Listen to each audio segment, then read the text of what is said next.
Good morning. I'm Angelo Castro III. I'm Angela, and we are the Castros. We bring you the news. And the views that make you think. Sometimes we agree. Sometimes we don't. This is News and Views. And here are today's headlines. The Senate's move to archive the impeachment case against Vice President Sara Duterte continues to draw reactions from members of both the Senate and House of Representatives. Vice President Sara Duterte appears in Davo, breaking her silence on the Senate's move to archive her impeachment case. The Justice Department is looking to tap forensic experts to conduct DNA analysis on bones recovered from Taal Lake. President Bongbong Marcos said he will convene a conference with key stakeholders to craft a clear government policy on online gambling. First in the news, members of the Senate minority explained their vote on the impeachment complaint against Vice President Sara Duterte. Here's the report. Senator Kiko Pangilinan is raising concerns over the Senate's decision to archive the impeachment complaint against Vice President Sara Duterte, suggesting the move may have fallen short of its constitutional duty. In an interview with A Big Story, Pangilinan said the chamber should have waited for the Supreme Court to rule on the pending motion for consideration. Talagang gigil na gigil tapusin. Nakakalungkot. We actually abdicated our constitutional mandate and duty to uphold and defend the Constitution as having the exclusive jurisdiction over the case. Pangilinan also pointed out that the Senate did not convene as an impeachment court before making its decision, something he believes should have been done to ensure due process. How can the Senate archive a complaint that was not referred to it? It was referred to this Senate impeachment court. Walang jurisdiction yung Senado in plenary sa impeachment complaint. Senator Risa Hontiveros also questioned the urgency behind the move. Hontiveros told Storycon that the Senate should have acted as early as February when it was first transmitted by the House of Representatives. Hontiveros also stressed that the complaint is not necessarily over and could still be revived. Definitely hindi pa patay yung impeachment complaint na iyan, naka-archive, ibig sabihin parang sa library kung naalala pa ng ating manonood, kumbaga naka-file away dun sa archives. Pero extra effort para lang hukayin yan at ilabas sa archive. In 1PH's 1 Balita, Pilipinas, Senator Ping Lacson, who abstained from the vote, said he's withholding judgment until the High Court issues a final ruling, out of respect for the judicial process.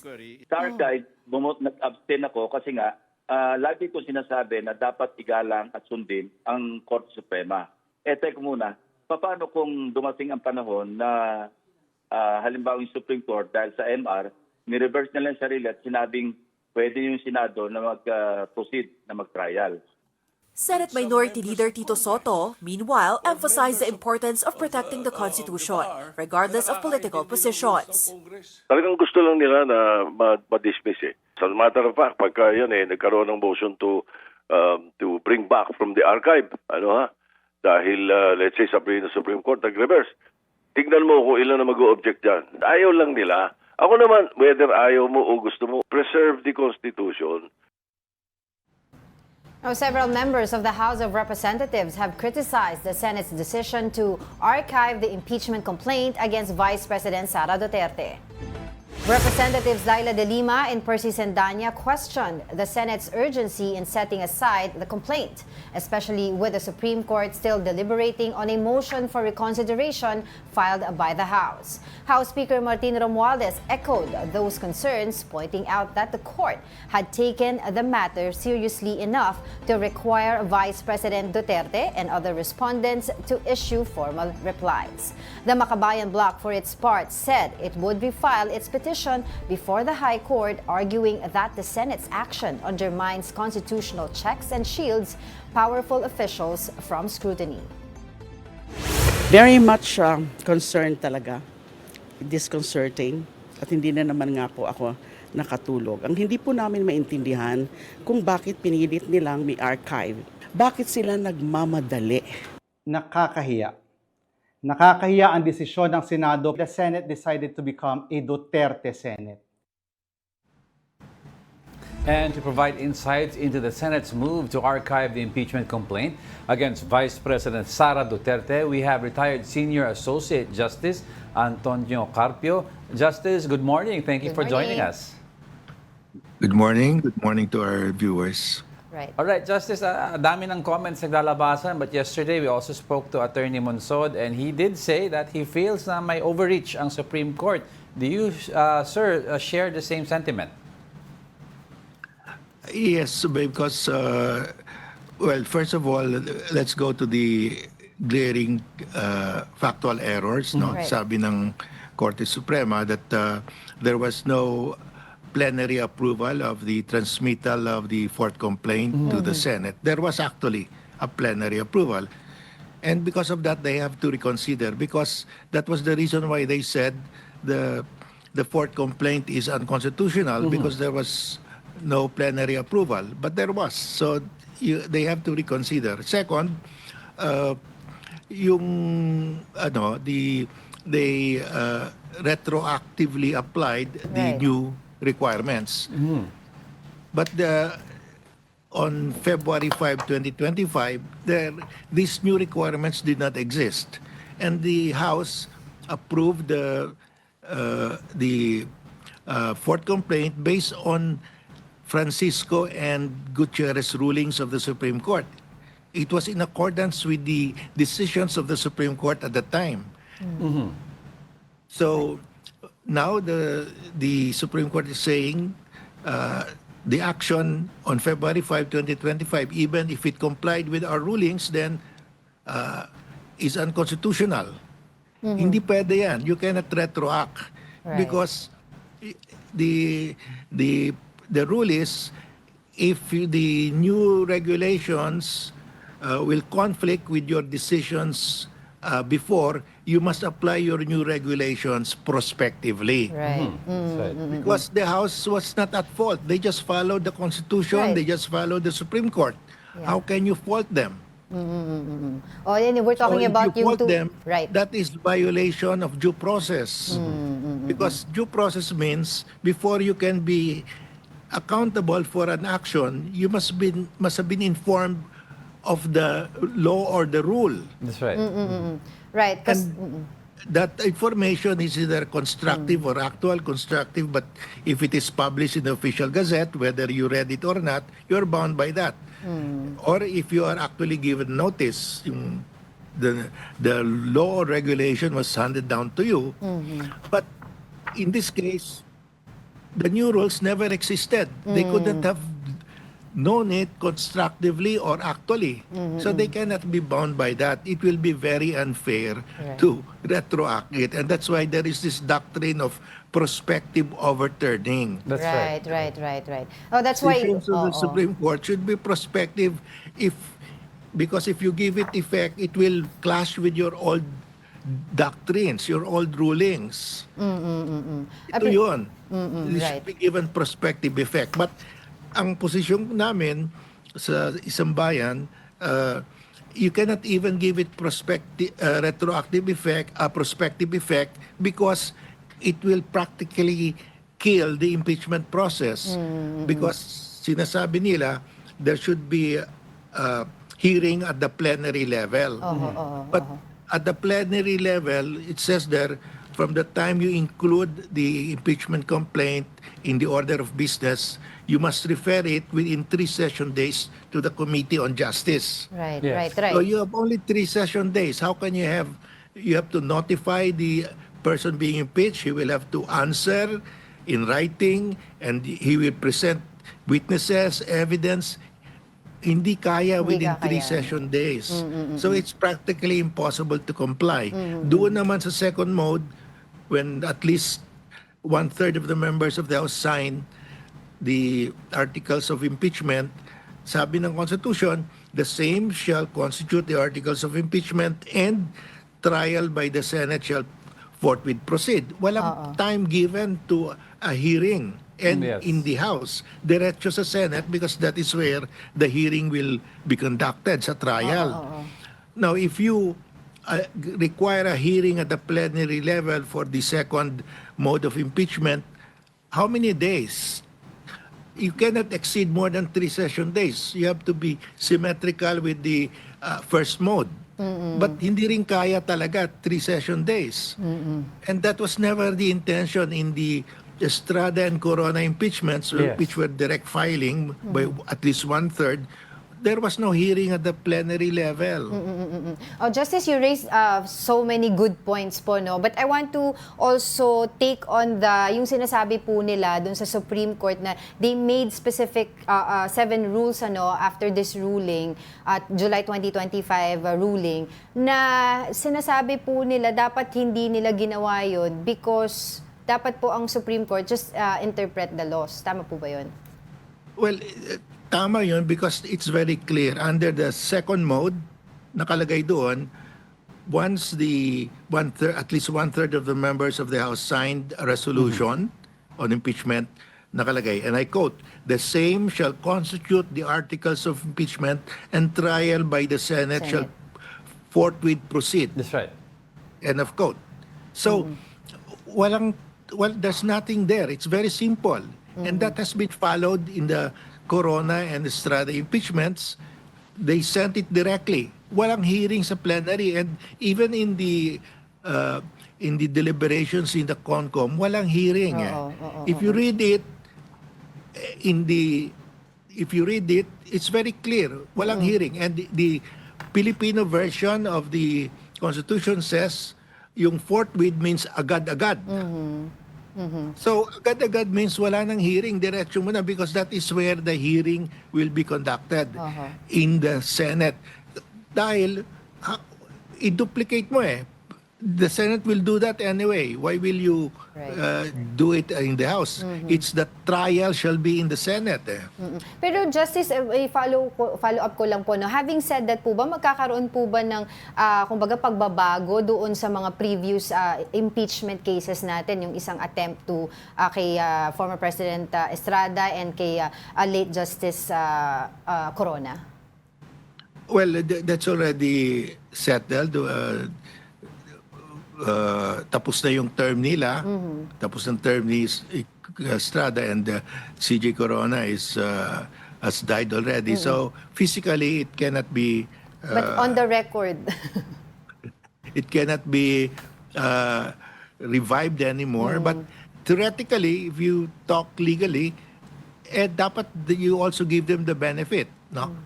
That if you retroact this, void din yung impeachment nila. Right. That's right. Justice, no, also si Senator Tito Soto pointed out that one of the bases of the Supreme Court was probably a misunderstanding of adjournment from sine die adjournment. He pointed out in his interpellation and his speech that kala ng Supreme Court siguro when the adjournment was used on February 5, it was a sine die adjournment. Which it's not. In fact, it was just a regular adjournment na hindi dapat ma-terminate yung mga agenda nila. That's correct. Correct, Justice?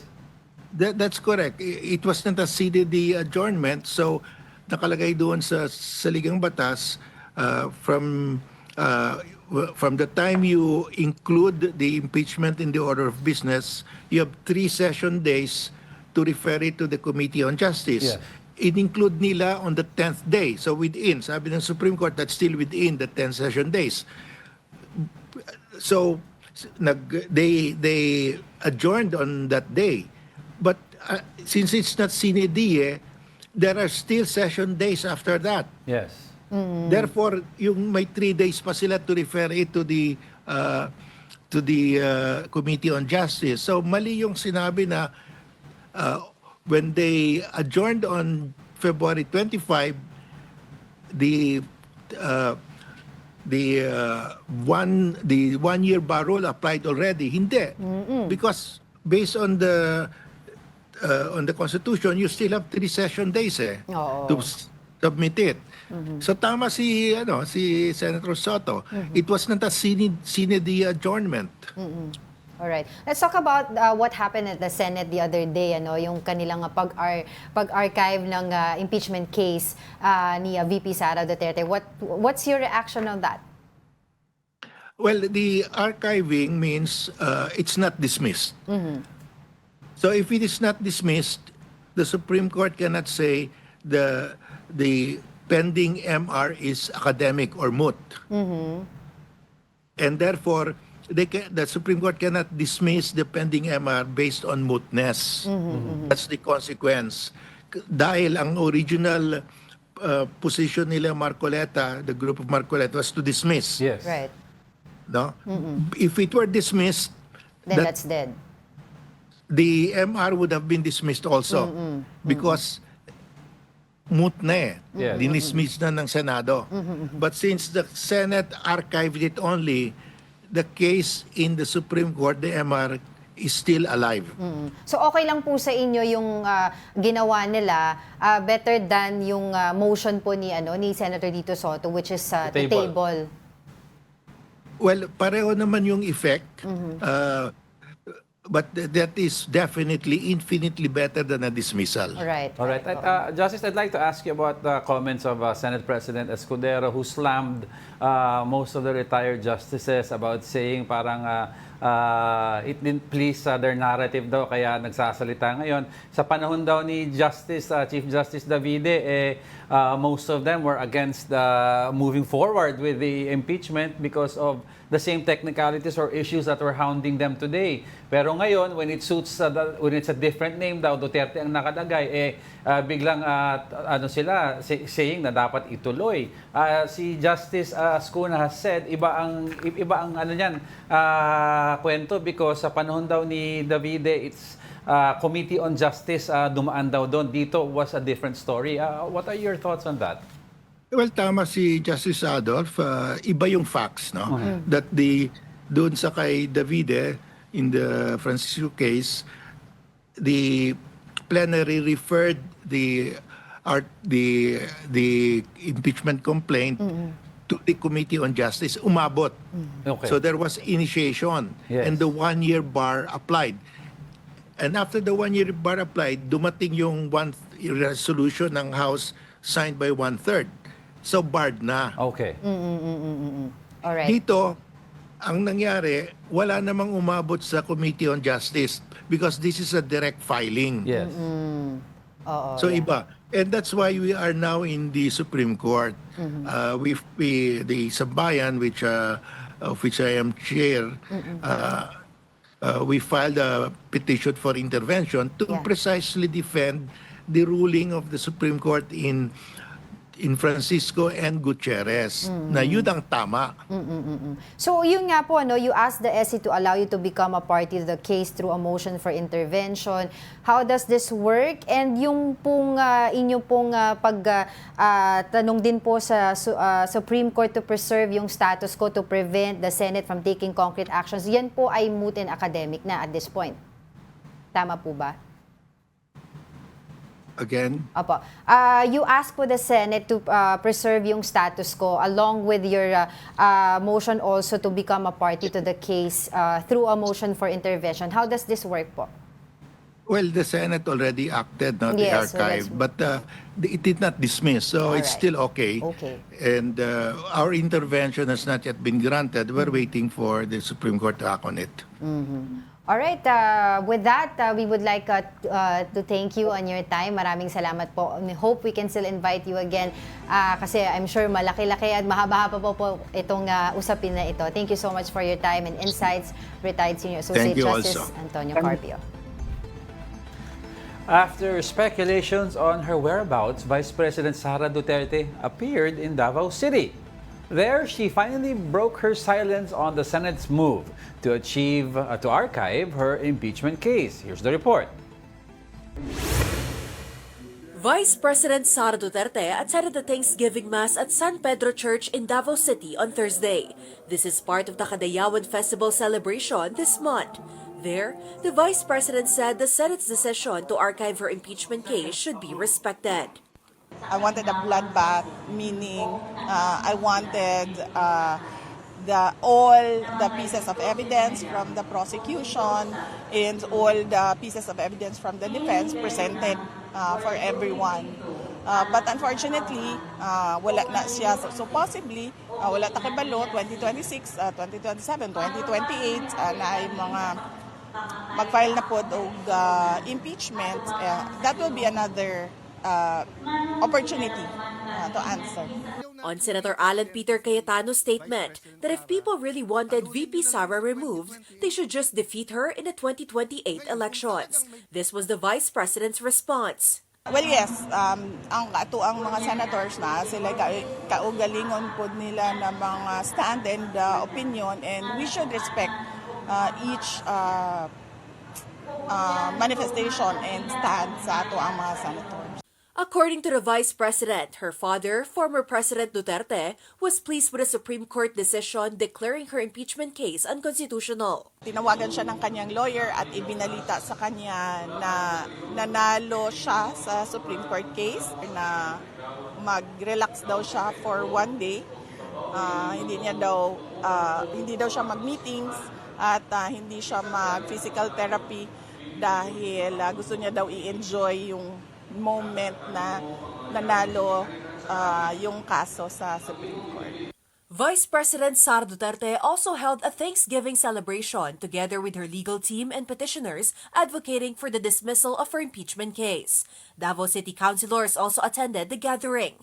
The Vice President's final engagement on Thursday was a meeting with barangay captains inside Davo City Hall. She was scheduled to fly back to Manila last night. Now let's get more updates from Davao. We have News 5 correspondent Bril Montalvo joining us now live on the ground. Bril, kumusta? What else did VP Sara say yesterday? Yes, Angela, sunod-sunod nga ang naging aktibidad kahapon ni Vice President Sara Duterte dito nga sa Davao City in celebration sa 40th Karewan Festival dito nga sa Davao City. Matapos ang kanyang mga naging aktibidad ay pumunta din siya at nakipag-usap sa mga Davaoenyo doon nga sa Rizal Park kagabi. At doon ay nakipaghalubilo ang VP at nagbigay siya ng mga mensahe at pasasalamat sa mga Davaoenyo sa patuloy na pagsuporta nito sa kanilang pamilya, sa pamilya Duterte. At sabi nga ni VP Sara sa kanyang mga naunang interview, sabi niya na ngayong araw, August 8, ay pupunta siya ng Kuwait para makipag-usap sa mga Filipino community roon. Pero wala pa tayong kumpirmasyon kung natuloy nga ba si VP Sara ngayong araw sa pagpunta sa Kuwait. Kasi nga kagabi, matapos sa kanyang activity dito sa lungsod, ay bumalik siya dyan sa Maynila. Angela. Yes, Bril, given yung impeachment case is archived pending a motion for reconsideration, Senator Erwin Tulfo did issue a challenge to VP Sara na kahit naka-archive, I challenge you na ilabas mo or sagot mo yung mga issues na ipukol sa'yo para matapos na ito. Meron bang response si VP Sara dito? I think even si Senator Lito Lapid, also issue din siya ng statement regarding that. Go ahead, Bril. Sa isang ambush interview kay VP Sara ay sinabi niya na bagamat na archive nga itong impeachment case laban sa kanya sa Senado ay willing pa rin siya na depensahan at linisin ang kanyang pangalan, pero hindi sa panahong ito kundi sa mga susunod na taon or sa takdang panahon. Kasi nga sa nagdesisyon na ang Korte Suprema na unconstitutional at nagdesisyon na rin ang mayorya ng Senado na i-archive itong impeachment. So maghihintay na lang umano si VP Sara sa tamang panahon kung kailan niya ipapahayag ang kanyang mga depensa kaugnay nitong kanyang kinahaharap na mga issues sa confidential funds at iba pa. That's right, Bril. No? Pero I think is the Vice President aware that oo nga, unconstitutional yung proseso ng complaints, but lininaw po ng Korte Suprema na hindi ibig sabihin nito they are acquitting the Vice President of any wrongdoing, but she still has to be held accountable daw. So does any member of her team want to reply to that?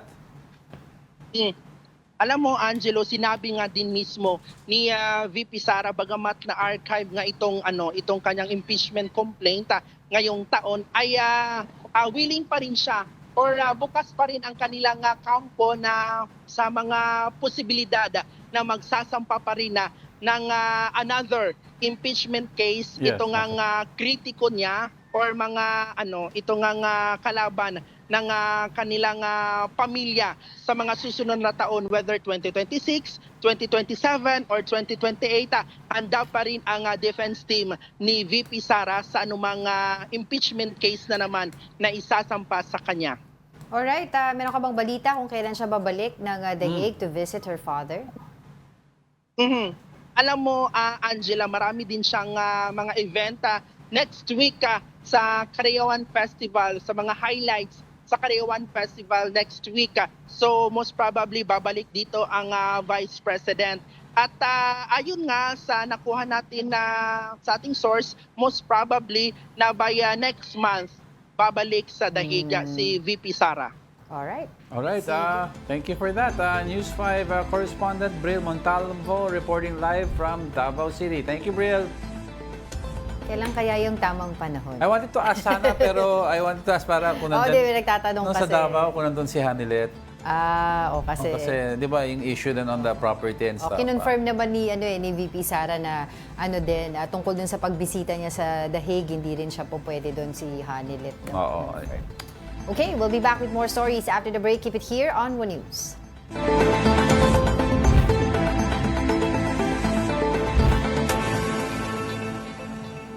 Good morning. You're still watching News and Views here on One News. The Department of Justice is now seeking assistance from the University of the Philippines Anthropology and Forensic Pathology departments to conduct DNA analysis on bones recovered from Taal Lake. This comes after the PNP said that no DNA was obtained from the recovered bones due to prolonged exposure to water, possibly leading to contamination. Between July 19 and August 4, authorities recovered skulls, teeth, fragments of spine and ribs, along with several personal items, including clothing. To date, more than 20 families have submitted their DNA samples. The DOJ encourages others, including those who previously withdrew from the case, to do the same. The Secretary still believes, especially with the teeth, lalo na po yung buhok, na pwede pa natin to ma-DNA. We would like to get the best experts, the best minds, the best technology for us to be able to get to the bottom of this. The Bangko Sentral ng Pilipinas is finalizing new rules requiring e-wallets to impose stricter controls on online gambling payments. The measures include biometric checks, daily transfer limits, time-based restrictions, and tools for users to set personal spending caps. These aim to curb addiction, fraud, and financial harm. Globe CFO Carlo Puno said GCash will roll out new features such as self-exclusion options and customizable top-up limits. He added that users can even choose to block gaming activities temporarily or permanently. Tof Rada, head of corporate affairs of Maya, said they also committed to introducing the added controls and friction. President Bongbong Marcos defended the absence of online gambling in his recent State of the Nation address, saying the government is still crafting a policy on the issue. Here's the report. President Bongbong Marcos faced criticism for omitting online gambling in his fourth State of the Nation address. In his latest podcast, he explained that the government has yet to formulate a clear policy on the issue. He plans to meet with stakeholders, including members of the clergy, to discuss possible regulations. We still have to form the policy on what we are going to do about online gambling. And to this end, I have already started to organize to convene a conference of those who are all the stakeholders. We are talking about marami tayong naririnig from the CBCP. So, sama natin sila. Marcos noted that online gambling should not be equated with Philippine offshore gaming operators or POGOs, which have been linked to criminal activity. He said the main concerns with online gambling involve addiction, unmanageable debt, and youth exposure. With online gambling in general, what is the problem we're trying to solve? What we're trying to solve is that na hindi, yun na nga, hindi malubog sa utang ang yung mga hindi naman, wala namang kaya, pero napapasubo dahil sa sugal. Mga bata na natututo magsugal. Let's focus on that. Paano natin patitigilin yan? These are the things that we're going to examine, and we will come up with a plan to make sure that we address the problem. On transportation, President Marcos highlighted efforts to finally deploy the Dalian trains, which have been unused for a decade due to compatibility issues. He also touted the country's first subway project, which he said will help shorten commute times and modernize mass transit. Ang usually sa planning, dapat ang commute should not be more going to work at saka pag-uwi. Dapat hindi yung one way hindi dapat lumampas sa 1 oras. That's the goal. On digitalization, Marcos promoted the eGov app, which connects Filipinos to key government services in a more streamlined and accessible way. Marcos said he's personally backing the initiative, stressing that digital literacy is now a basic life skill every Filipino must have. Digitalization is not only for business, for education. It's absolutely imperative now that children know how to use a computer, they know how to use the internet, and they know how to do work on the internet. Hindi na pwedeng hindi. It's not an option anymore. President Bongbong Marcos is wrapping up his 5-day state visit to India. For the latest, let's bring in mobile journalist Julie Baiza reporting live from Bengaluru. Julie, tell us more about yung agenda ni Presidente. Diego, huling araw na nga ng 5 araw na state visit ni Pangulong Bongbong Marcos dito sa India. Maya-maya lang abangan natin kasi haharap sa kapihan sa atin sa media ang Pangulo para iulat kung ano ba yung mga investments o investment pledges na nakuha niya sa mga naging pagpupulong dito. Kahapon lumahok ang Pangulo sa Philippine-India Business Forum dito sa Bengaluru. 18 agreements ang nilagdaan ng Pilipinas at mga kumpanya dito na may kaugnay sa renewable energy, information technology, healthcare, IT at manufacturing. Sa talumpati, ibinida niya yung lumalagong ekonomiya ng bansa, pati yung pagpapatupad ng mga polisiya o patakaran na makapagpapadali sa mga negosyante na magproseso ng dokumento at negosyo. Sabi ng Pangulo, target niyang gawing trusted, connected at competitive country ang Pilipinas sa Indo-Pacific region. Matapos yan, nagkaroon din siya ng high-level one-on-one meeting sa mga business leaders. Kabilang dyan yung Ison Tower na planong mamuhunan sa digital infrastructure sa bansa. Nariyan din ang Nefro Plus na plano naman tugunan or tulungan ng Pilipinas na palawakin ng healthcare system. Sa ulat ng Pangulo sa kapihan, inaasahan natin na magbibigay siya ng halaga ng mga nakuhang investment pledges sa 5 araw na state visit. Hindi lang yan, Diego, Angela, dito sa Bengaluru, kundi sa naging mga pagpupulong din niya sa business leaders sa New Delhi. Yeah. Julie, well, every time naman president goes to another country, pagbalik binibida yung mga investment pledges from the country that they visited. But my question right now, meron ba tayo nakikitang concrete or target date na kung kailan makukuha mismo, magiging fruitful yung investment pledges na coming from India? Angela, sa ngayon kasi fluid pa kasi yung iba dito sa mga agreements na nilagdaan dito sa Bengaluru, mga letter of intent siya. So expansion lang ng mga kumpanya na existing na meron ng puhunan dyan sa Pilipinas.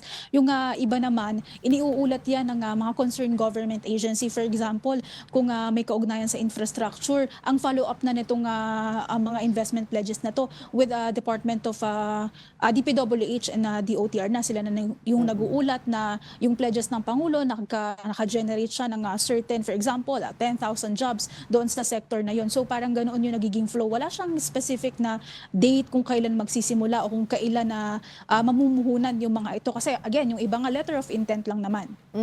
Pero meron ba tayong nakuhang statement, any statement from PBBM doon sa mga nangyayaring political issues here in the country? Specifically, yung recent decision ng Senado dun sa pag-archive ng impeachment case ni VP Sara. Angela, yun yung itatanong ko sa Pangulo dito sa mangyayaring antayin pa natin. Any more schedules na pagbisita niya sa iba pang mga Filipino community dyan? Actually, yung PhilCom kasi nung first day sa Post New na Delhi yun. siya nangyari. Dito sa Bengaluru, wala na tayong PhilCom kahapon. Talagang business meetings at saka yung business forum lang yung kanyang schedule. Ngayong araw naman, pagkatapos itong kapihan, pupunta na kami para lumipad na pabalik ng bansa. Alas 8 dyan yung inaasahang paglapag namin. Alas 8 ng gabi. Alright, mag-iingat kayo dyan. Maraming salamat, mobile journalist Julie Baiza reporting from Bengaluru, India. Don't go away because we're not done yet. Stay with us.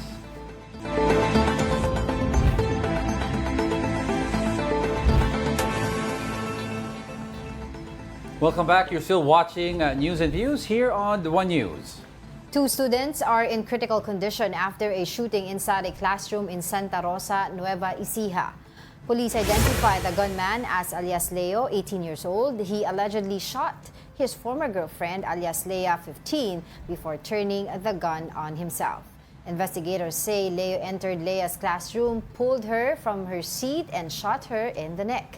A .22 caliber pistol was recovered, and authorities are looking into how the suspect managed to get past school security. Yung victim at suspect ay parehong nasa ospital. Nasa latest information po natin ay medyo hindi pa rin maganda ang kalagayan. Nasa critical condition pa rin po.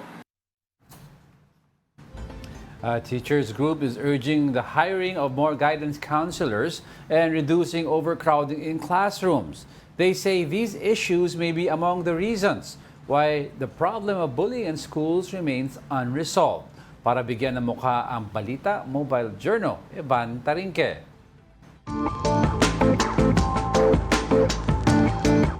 Hindi pa rin natatapos ang issue ng bullying sa loob ng eskwelahan. May updated na implementing rules and regulation para sa Anti-Bullying Act. Pero, sapat na nga ba ito para tuldukan ang problema? Taong 2013 pa noong unang naipasa ang Anti-Bullying Act. Pero makalipas sa higit 10 taon, problema pa rin ang bullying sa pagitan ng mga estudyante. Pero ngayong 2025, naglabas ng Revised Implemented Rules and Regulation o IRR para sa batas na ito. Sa revisions, kabilang ang school-wide prevention and early intervention programs, defined responsibilities for school heads, teachers, parents or guardian and students, at clear protocols for addressing, resolving and appealing complaints. Bagamat welcome ito para sa ilang sektor, babala pa rin ng ilang grupo. Mas malaking issue ang implementation ng batas. Ay hindi nakikita sa IR saan ba nanggagaling talaga no yung problema ng bullying at nagsisimula yon sa kalagayan mismo sa loob ng paaralan. Kaya sinusulong na Alliance of Concerned Teachers sa Department of Education ang tinatawag nilang structural reforms, mas maliit na class size at mas maraming guidance counselor at support staff. Sa ngayon, ayon sa Act, nasa national average na 1 guidance counselor per 14,000 students sa Pilipinas. Malayong-malayo sa international recommendation na 1 counselor sa bawat 250 estudyante. Para sa maraming paaralan dito sa bansa, normal na raw ang may 50 hanggang 60 estudyante sa isang classroom. At dahil sa puno ang mga silid-aralan, sa datos na EDCOM 2, ilang libong estudyante ang nakakaranas na ng physical, social at pati na rin cyberbullying. Ang classroom management pa lamang ay talaga mahihirapan na yung advisor, no? Kapag ikaw mismo yung estudyante na medyo nagdidikitan kayo, no, medyo nagkikiskisan kayo, andyan yung harutan. Kung kulang ang mga guidance counselor at support staff, ang umakakuraw ng trabahong ito ay mismong mga guro na dapat ay nakatuon sa pagtuturo. Pagdating sa mga guidance advices, ang kaya lang namin ay yung nakuha lang namin na ilang mga training na hindi sapat. Malinaw na ang hamon sa pagtugon sa bullying ay hindi lamang issue ng batas o polisiya, kundi ang pag-aayos ng sistema sa ating mga paaralan at ang wastong paggabay ng magulang sa kanilang mga anak. Mobile Journal Ivan Tarinque po hatid ang mukha ng balita. Alright. So alam natin na napakarami ng problema sa education sector at isa nga itong problema na ito na dapat din tignan because we've been talking about this here on the show, diba, dito sa News and Views, yung tungkol dun sa issue ng kakulangan ng mga guidance counselors sa mga eskwelahan. And we haven't even resolved the issue nga of bullying on campus or physical bullying. Eh, meron ngayon bagong form of bullying which is yung online cyberbullying. So, ang question dito is kung matugunan natin ang mga guidance counselors ratio na pagandahin natin, are these guidance counselors now trained to even handle cyberbullying? Kasi iba ang cyberbullying sa physical bullying. Yes, totoo yan. Lalo pa ngayon, ang dami mga nasa internet na. Pero yun nga, no, according dun sa report natin, 1:250. So, one guidance counselor to 250 students. Would you imagine? And while we understand naman, hindi sabay-sabay na may nagkakaroon ng problema. But then again, yung ratio, alam natin na hindi fair yun. Diba? Talagang merong kakulangan doon sa area na yon. At saka, if I can remember it correctly, yung ibang mga balita natin dito before, ang mga tumata yung parang guidance counselor na lang in absence of the real ones, 'di ba? Yung mga teachers din na on the other hand, marami na rin silang ginagawa, 'di ba? Yung of course yung lesson plan sila, tapos yung mga administrative work nila, 'di ba? Managing all the students that they handle. So talagang nakikita natin ito na isa sa mga problema na dapat tugunan din ng Department of Education. Also, yung kaninang report natin, paano nakalusot, 'di ba, dun sa security ng school. Meron ba talagang security dun sa school? Do you want to know that? May resolution na 'yan. Na may report na lumabas diyan na yung security ng school apparently hindi sila not equipped, but they're not registered security guards. Hindi sila formally trained. So therefore, since they are tingin lang ng ganon. They are not official kasi if you're not registered, hindi ka pwedeng mangkap-kap. Diba? There's a ruling na kailangan trained ka, certified ka. They are not certified. So therefore, hindi sila pinapayagan mangkap-kap. So parang kumbaga dadaan ka lang, buksan mo yung bag mo, tapos ikaw pa magbubukas for them. So hindi sila nagkap-kap. So therefore, nakalusot daw yung barel. May interview na kasi yung mga guards doon. And this is not the first time na nangyari to. There are other provinces also dito sa atin, napapabalita din dito sa atin sa program natin na, 'di ba, yung bata may dalang patalim, sinaksak yung mga kaklase, no? So isa pa yan sa nakikita din natin na dapat tugunan aside from all other problems na kinakaharap ng education sector. Alright, let's go to our report now for the weather. The low pressure area within the Philippine territory has developed into a tropical depression named Fabian.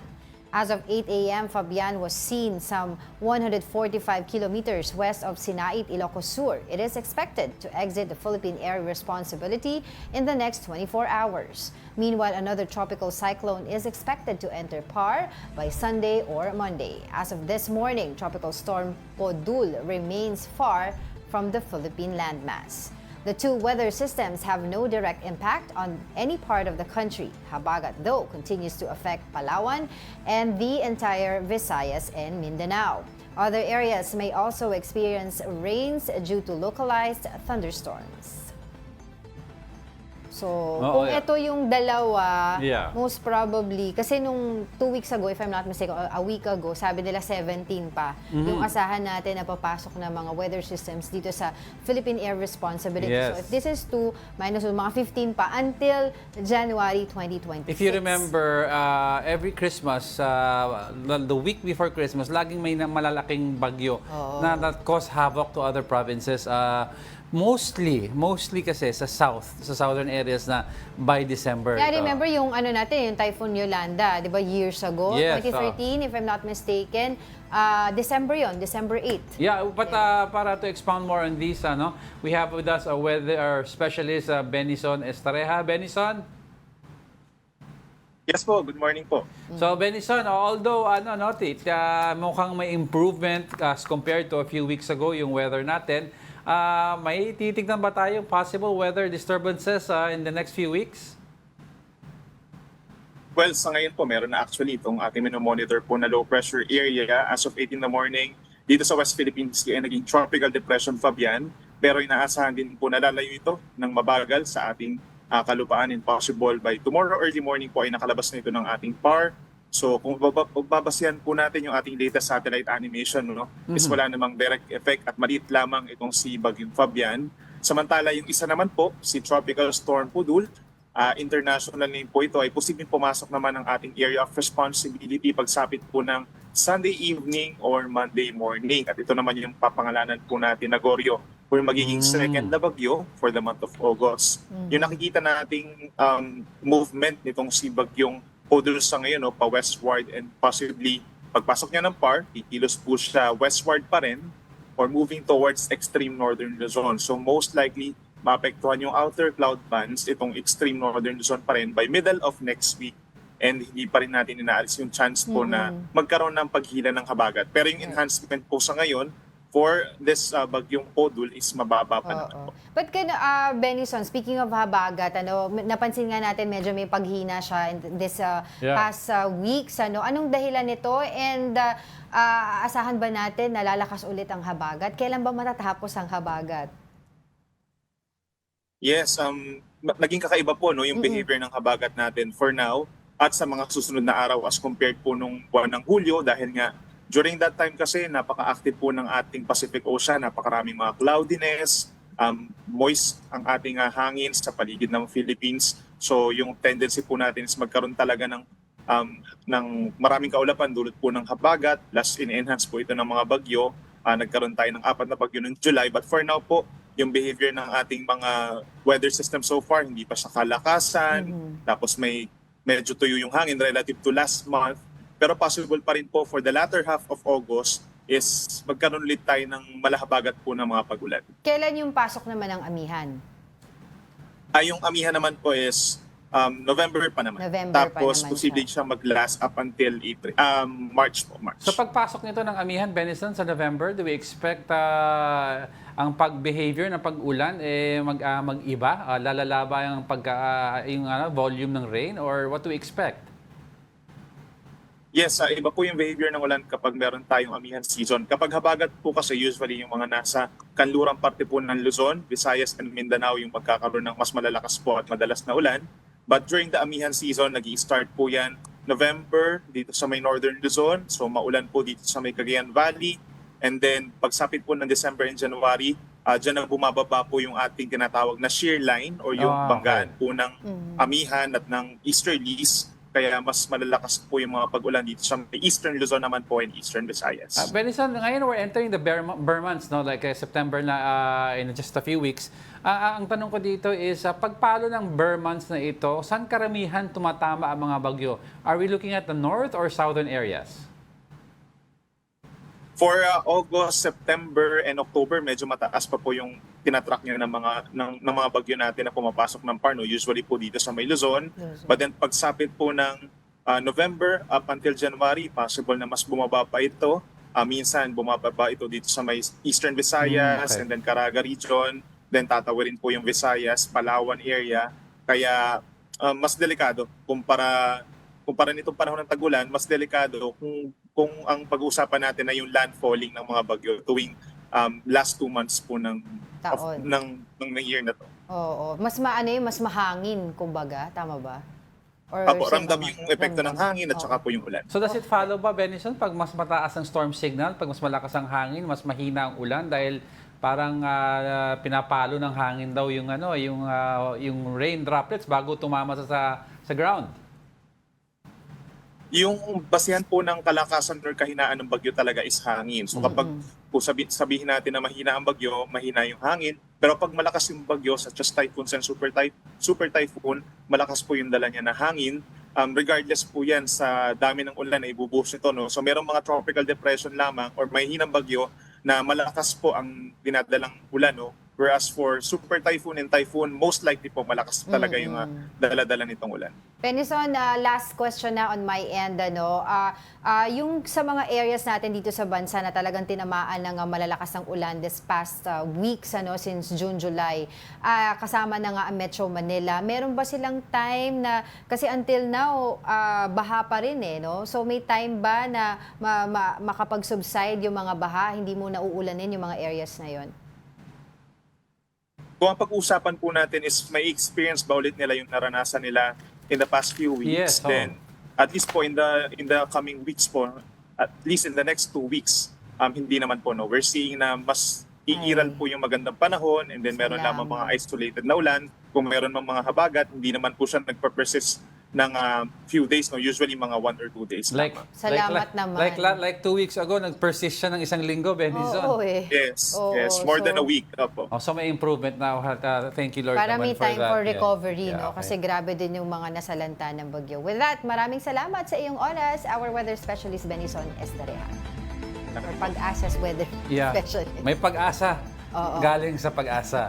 Hoy, it's Friday today at dahil Friday pala ngayon, meron tayong goodies from Buddha's Belly. Thank Kay you, Marge, thank you. Marjorie. Always yan. Lagi Every mga Friday. Thank God it's favorite si Friday. Angel ang pinapadala. Hakaw, Alam na kung sino favorite ni dim sum. Marjorie. Oo, si Auntie Marjorie. Wait, by the way, this was a, thank you for joining us this whole week. It was a Very eventful. not stressful, but Eventful. nail-biting week for the country, di ba? We saw the Historical. Senate. Oo, Kasi this will be, yung nangyari sa Senate will be a precedent. in essence, parang nangyari daw is the Constitution, not the Constitution, but certain precedents were amended.